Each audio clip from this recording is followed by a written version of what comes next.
Hey guys, today we are making a cherry pie recipe from the famous YouTuber John Hitchcock. So without further ado, let's roll.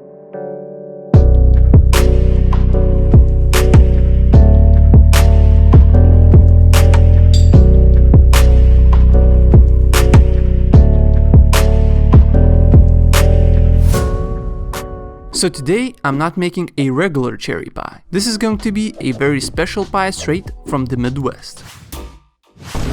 From the Great Lake, Michigan. I'm making John Hitchcock's Wisconsin cherry pie recipe. He will be making one of my recipes on his channel, so if you haven't subscribed to him yet, pause the video and subscribe. Actually, I'm contractually obligated to say that. Anyway, let's get on with the recipe, and of course, let's start with the filling. For the filling, we will need 1000 grams or 1 kilogram of fresh pitted Wisconsin cherries. For that, let's go and pick some cherries, shall we? Now, if you don't have neighbors who grow cherries and you don't live in Wisconsin, then just go to the store and buy some cherries that are from Wisconsin. Now, I don't live in Wisconsin, so can these cherries be considered Wisconsin cherries? Nope. Please don't hurt me. Also, do not attempt what you've seen here at home, since you could get caught and it could end up in a misdemeanor. Okay, we've got our cherries. Now it's time to pit them. To do that, you can use a cherry pitter found in a store somewhere. Jeffrey Bezos, Amazon! But that would cost you money, and not all of us are fortunate enough to spend $8 on an item that only serves one purpose. So here's a cheap and old school way that I learned from my mom on how to pit cherries for free. Sounds good to me. Well, not technically, but in theory. Okay, so to pit your cherries manually, first get a regular sized paper clip. You can use a giant paper clip if your cherries were grown in Chernobyl. Now take your paper clip like this and bend it 180 degrees like so. Just follow me here. Now, once you have this weird metal wire contraption, you can start pitting your cherries like so. Use the small end of the tool to pit small cherries and the bigger end for bigger cherries. Also, you can see that my cherries are not all the same. Some are store-bought. Don't hurt me, okay? Please don't. No! No! Great, now John in his recipe added 120 milliliters of cherry juice, but since I'm using fresh cherries, there's nothing to add. So to the cherries, let's add 3 tablespoons of minute tapioca. Now hold up. Since I have no idea what this is and I couldn't find it where I live, I substituted it with an equal amount of cornstarch. At least that's what Google said. Well, in my case, potato starch. But anyway, a quarter teaspoon of almond extract. Damn, this stuff is strong. And 135 grams of white granulated sugar. Now mix everything and set it aside to soak in. Now for the crust. I'm watching John's recipe and you should too. Go and subscribe to him, please. He needs it. He said he will give away an island to his 100 million subscribers, so go ahead and subscribe, please. Okay, right, the crust. For the crust, get a big bowl, and in that bowl, combine 240 grams of all-purpose flour with a quarter teaspoon of salt.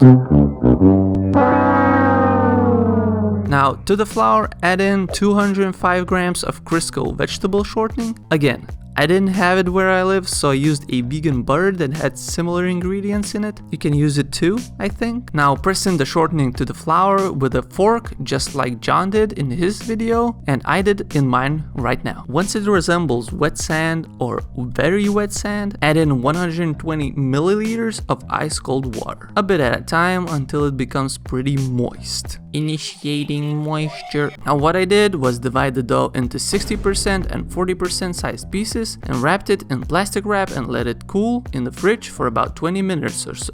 One eternity later. Okay, now once everything is done, it's time to roll out the dough, add the filling, and bake the pie in, I'm assuming, 190 degrees Celsius oven, John? Okay, so since I've done pies before, I first rolled out the dough and baked the crust at 190 degrees Celsius for about 10 to 15 minutes with the weight on. Then poked some holes. So that was a fucking lie.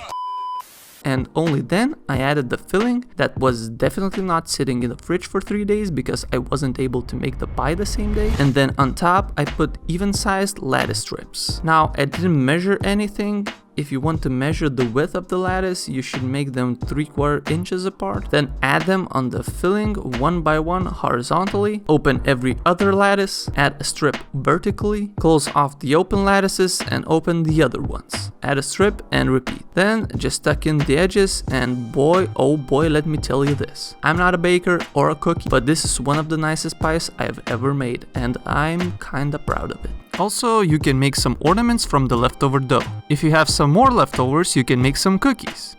Don't forget to sprinkle on some sugar on those cookies and the pie itself. Oh yeah, shit, I also forgot to add 3 gallops of salted butter in there, like John did. But it's fine. Now place it in the oven. Once the pie's crust starts getting golden brown, get it out of the oven. Also, don't forget to remove your cookies because they should be done by now. I will not repeat the mistake John did, and I will make a crust shield out of foil. Follow me. Fold the sheet of foil lengthwise 2 times, cut the corners like so, and there you have an imperfect but good enough crust shield. Sorry. And now it's time to put on the crust shield. Then throw it back in the oven for another 15 to 30 minutes, until the center starts getting golden brown. And that's it, a Wisconsin cherry pie for everyone to enjoy. Damn, it is beautiful. Now, I've let it chill for a couple hours to set and cool, and boy, it is super tasty. Also, it feels like the not so ripe cherries are overpowering the taste a bit, and they're a bit bitter. But other than that, everything is perfect. But nonetheless, it turned out great.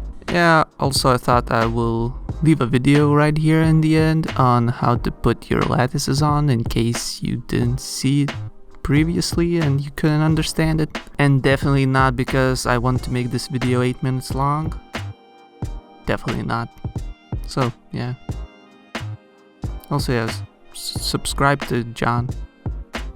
I don't think I mentioned that. Oh, I did. Cool. You can subscribe to my channel also, if you don't mind. That's cool. I'm still waiting. Please do that. Is it 8 minutes yet? It's not? Okay. It is? Nice. Okay, bye. Subscribe, please.